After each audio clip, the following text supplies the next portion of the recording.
welcome you all in this series of lecture on psychoanalytic therapy.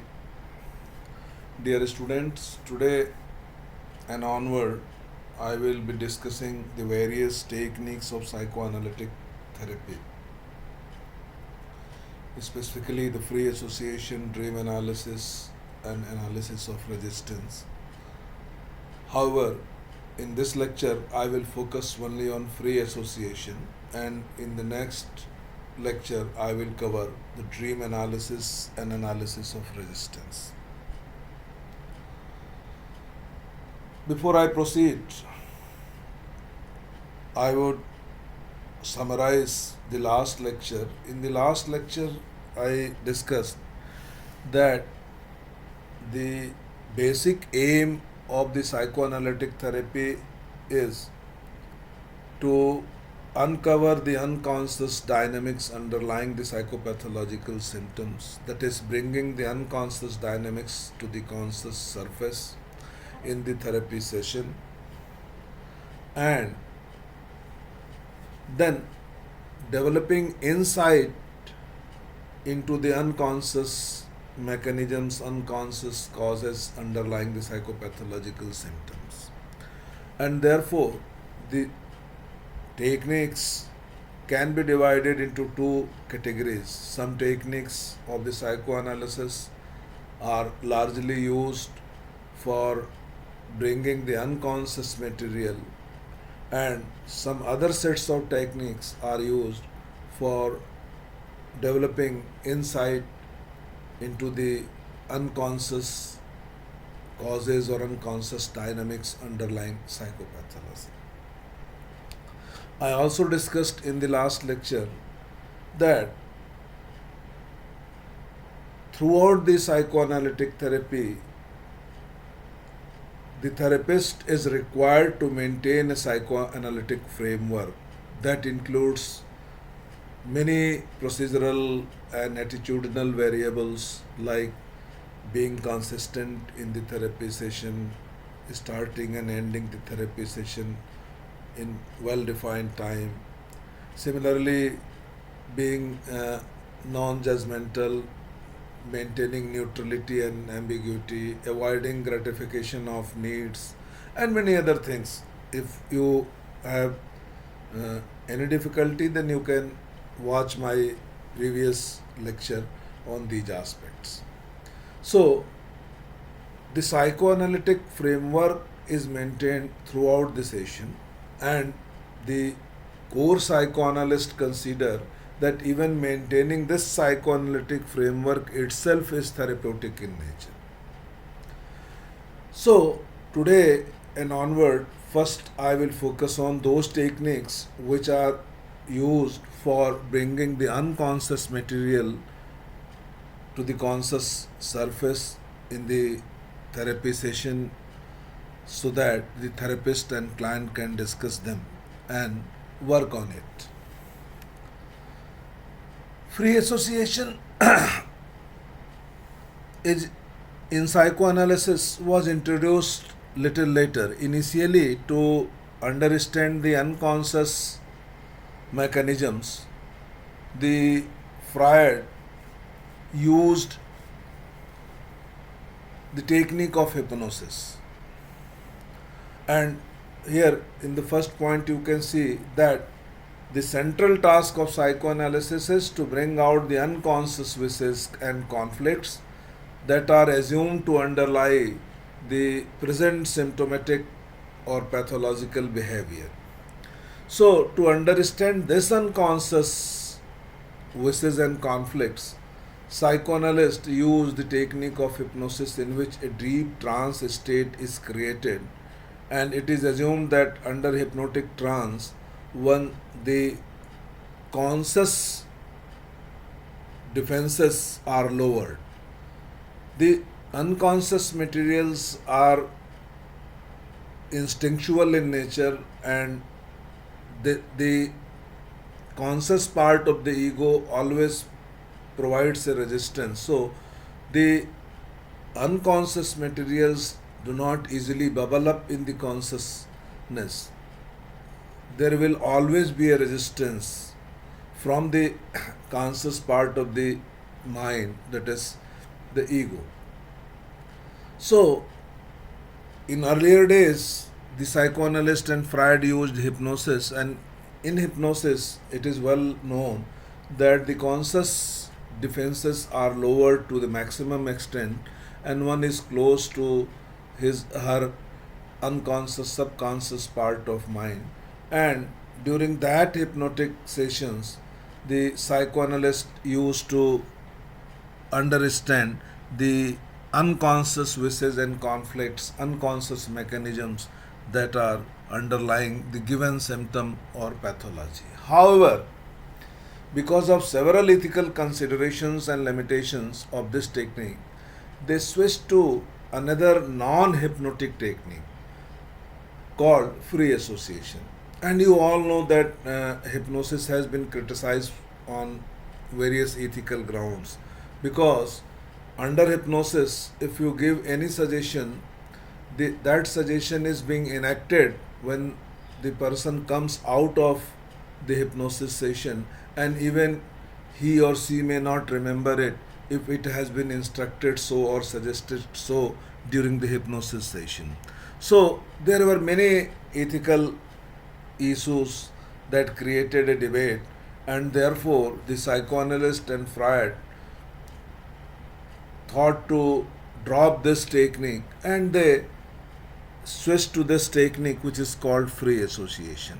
The actual word, the German word is freer and fall. I do not know German, so my pronunciation may not be correct. What I am reading, I am trying to pronounce it in the same way as it is pronounced in English. And it literally means, the freer means free, and fall means eruptions. So Freud proposed this technique that the thoughts should erupt freely in the conscious mind, and therefore it was literally translated as free association. But here I would warn that this association should not be confused with the association that takes place in learning. So it is not paired associate learning type procedure, that I will say cat, then you will say dog, table, then chair. It is not that type of association. Here the meaning is that the individual concerned who is undergoing this psychoanalytic therapy suspends his judgment about himself and the situations and the thoughts that are coming to the minds, and then thoughts starts coming in the mind, erupting in the mind, and the task of the analysant, that is the client, is to freely and verbally express all those thoughts and feelings that are coming to the mind. So the general instruction in free association is that say whatever come to your mind, whatever is coming to your mind, say it without censoring, without making any judgment, suspend the judgment, without making any decision, without making any evaluation, without any sequence, without any consideration whether they are distressing, painful, silly, nonsensical. Do not just like this, and tell whatever is coming in your mind, whatever thoughts or feelings that are coming in mind, that has to be expressed. And this is basically called the basic or fundamental rule. So the basic or fundamental rule is to verbally express all the things that are coming to the mind without any censor. I have just tried to put the things in 3 points. So in classical psychoanalytic session, to encourage this non-judgmental free expression of thoughts and feelings, the therapist generally stands behind the client, and encourage him to tell whatever comes to his mind without any censorship, without making any judgment. Clients are encouraged to say whatever comes to mind, regardless of how painful, how silly, how trivial, how illogical, nonsensical, or even irrelevant it may be. We have not to consider this. We have to say without making any judgment. Even we have not to think of the relevance or importance of the thoughts, the order or their sequence of the thoughts, if they are non sequential in nature, if they are not connected with each other, we have not to bother about that. Whatever is coming in our mind, in whatever sequence, we have to freely verbally express this in the therapy session. So, this is called free association. The therapist, and generally a couch is used. The client is asked to lie down in a couch. You can imagine this couch as a reclining chair, and many books I have seen that they have written that this couch in which, or the reclining chair, the position of the body becomes like the body of an embryo in the womb.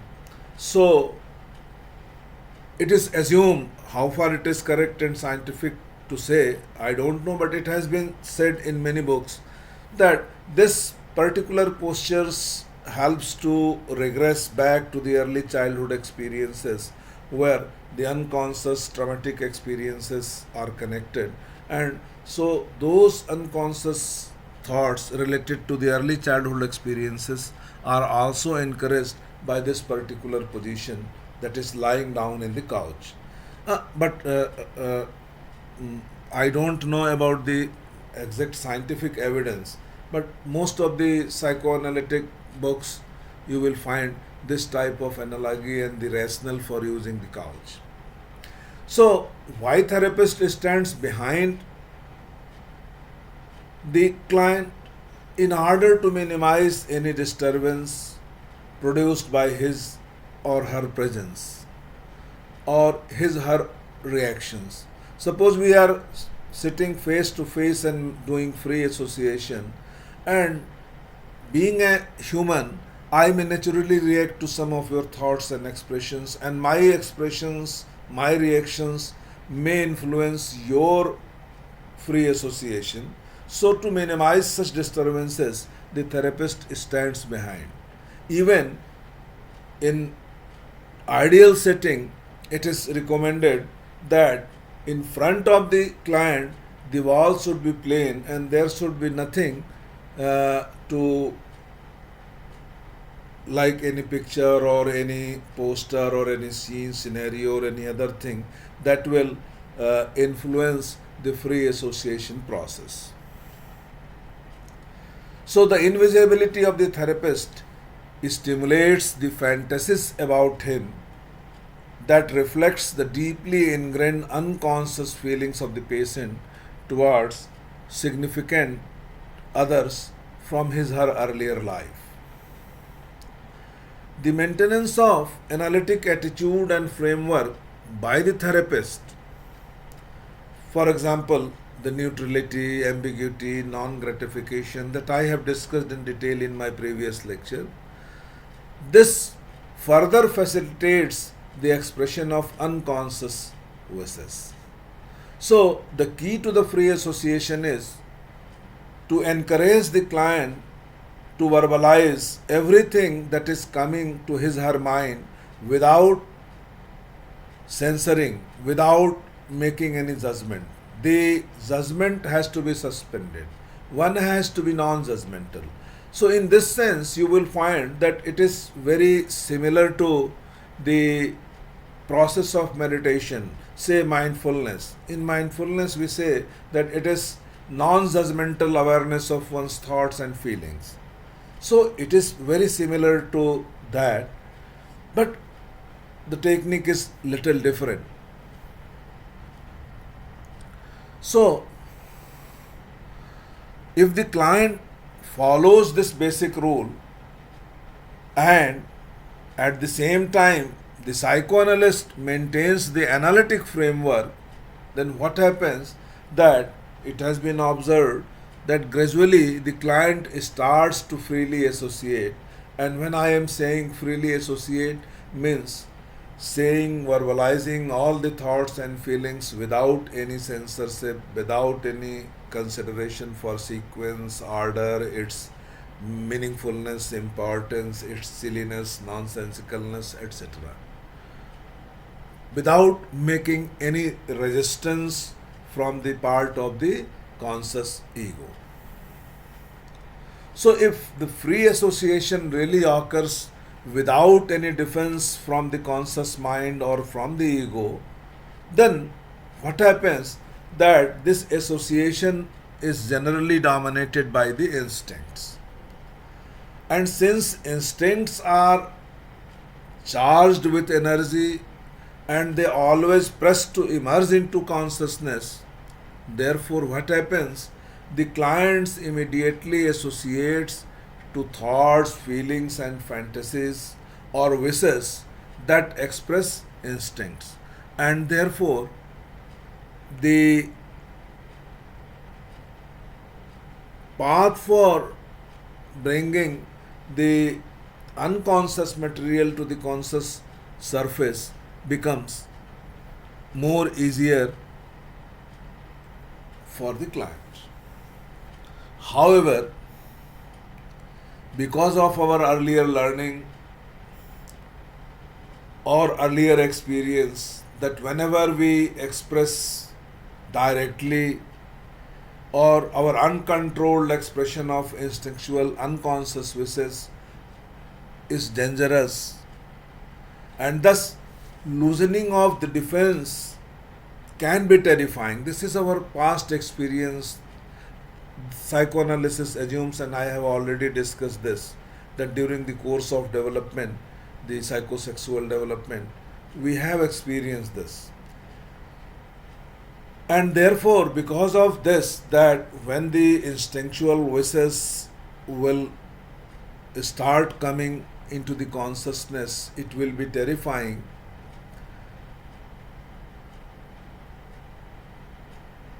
Then the process of holding the free association is observed, and this is the mechanism that can be labeled as defense or resistance against the free verbal expression of the instinctual wishes and desires.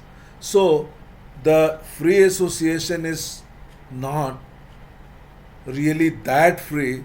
It is always observed that clients show some form of resistance and defense. Thus, the client may come to a halt and may not associate. He will be lying down in the couch, but he will stop. He will not be narrating anything. Or he or she may be narrating not the feelings and thoughts, but something that they are observing with their open eyes. If the client is just narrating all these descriptions that I can see this, I am seeing this, I can see that, then this suggests that the resistance is operating and the conscious is not, and the client is not freely associating. So, as a psychoanalyst or therapist, our task is to recognize such defenses and to minimize them using certain psychoanalytic techniques like confrontation and clarification. I will teach all these techniques, confrontation and clarification, in detail in coming lectures. But here, in confrontation, we directly say the client that you are doing this. For example, I can directly say that you are defending against your this type of unconscious wish or desire. Similarly, in clarification, we use certain techniques to reduce or minimize the resistance so that free association can really proceed freely. I will discuss in the next lecture what is confrontation or and clarification. Similarly, apart from that psychoanalytic framework and following this fundamental basic rule for free association, establishing a therapeutic alliance is also essential to in the therapy session to bring the unconscious material in the conscious surface or in the therapy session. So, what therapist does, what is the therapeutic alliance? It is developing a working alliance with that part of the patient's ego which wants relief from the suffering. So, it is assumed that one part of the ego is realizing that yes, I am having some pain, some problem, some mental agony, some mental distress, and that part of the ego is also willing that somehow I should get relief from this. And this part of the ego must be rational enough to believe that the analyst is going to help the client. So, the analyst's direction can bring such relief. That belief should also be there. So, the working alliance with that part of client's ego is essential for therapy in general in psychoanalysis and specifically for the free association also. Another task of therapist during free association is to identify the repressed material that is logged into unconscious. And this repressed material, the cue for the repressed material comes from the behavior of holding on the free association, that is the blockage and resistance. They provide cue to the repressed material. So, the therapist during the free association, so we cannot say that the techniques of free association and then analysis of resistance, they are sequential in nature. Free association is going on. During free association, the analyst has to be watchful for any type of resistance, blockage or holding on, and then that resistance has to be dealt with using other psychoanalytic techniques like confrontation and clarification. So it go hand in hand, though for teaching purpose I will be teaching it in sequential way. So the therapist should listen to the verbal expressions produced during the free association, and the therapist not only attends the surface content but also the hidden meaning that I have already shared when I described the meaning of the even hovering attention. So, this even hovering attention is needed. That is, listening to what has been said and what has not been said. So, listening said and unsaid also. This is often called in psychoanalysis hearing from the third ear. So, this hearing from the third ear is also required, and this skill is developed through training and practice in psychoanalysis. So, to sum up, the free association serves several purposes, and the sole purpose also, that is bringing the unconscious material, unconscious wishes and conflicts, unconscious dynamics underlying psychopathological symptoms to the conscious level or conscious surface. But to summarize, how free association helps, what purpose is served by free association, I have tried to put it in some points. The first one is that it reduces the conscious control and inhibition over what is being verbally expressed. So, whenever the conscious control or inhibition will be minimized, the unconscious material will start coming up. For example, we all have experienced that when we sleep, during sleep, our conscious control is little bit suspended. We are not totally unconscious, but the conscious control is to its minimum, and therefore we dream also. And during dream, when I will discuss dream analysis, you will learn more that during dream our unconscious wishes and conflicts, they come up in our dream, but in disguised manner, not directly in the same form. So the meaning of the dream cannot be literally interpreted as it is, rather than it has to be interpreted from the psychoanalytic point of view, because the things that are being seen, watched in the dream may indicate some other hidden unconscious aspects of the personality. So, reduction of conscious control and inhibition is one purpose that is being served by free association. That is saying each and everything without making any judgment, without making any censorship. Second, it leads to some recollection of the past experiences also, and recollection of past experiences help the client as well as the therapist to understand the underlying mechanisms of psychopathology. Similarly, at times it works as a tool of catharsis. It means it helps to release the intense feelings that have been repressed or suppressed for a long time. So, whenever the feelings are released, that is called catharsis, the pent up energy is discharged, and this catharsis itself is healing in nature, and the individual concerned feels more relaxed. So, this purpose of catharsis is also served by free association. The fourth one is that this free association provide a link through chain of associations from one thought to the other thought, or from one statement to the other statement, and we have to analyze this chain of association.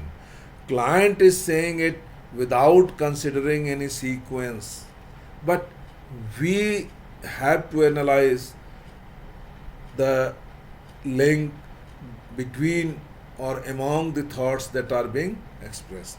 And finally, the free association provides a way to reach to the unconscious materials. It paves the way to the unconscious mind, where the unconscious wishes, conflicts are underlying.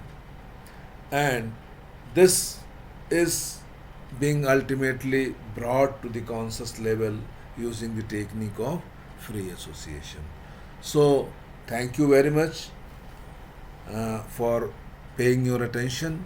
I will discuss the other techniques of bringing unconscious materials or unconscious wishes and conflicts into the conscious during psychoanalytic therapy in my next lecture.